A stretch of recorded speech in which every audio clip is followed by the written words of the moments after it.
உச்சிஷ்ட சாமுண்டின்னு சொல்லுவோம், உச்சிஷ்ட மாதங்கின்னு சொல்லுவோம். இதை மாதிரி உச்சிஷ்ட அப்படின்னு கேட்டால் எச்சல் பட்ட அப்படின்னு அர்த்தம்.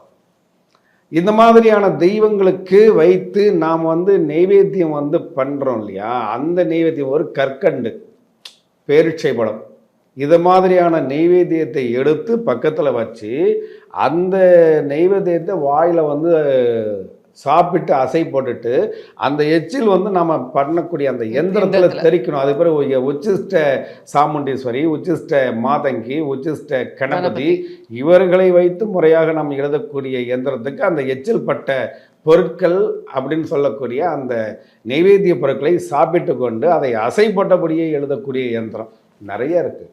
ஆனால் இன்றைக்கி அப்படிலாம் நிறைய எந்திரம்னாவே அது ஏதோ கடையில் விற்கிற ஒரு பொருள் அப்படின்ற மாதிரி தான் நிறைய பேர் நினச்சிட்டு இருக்காங்க.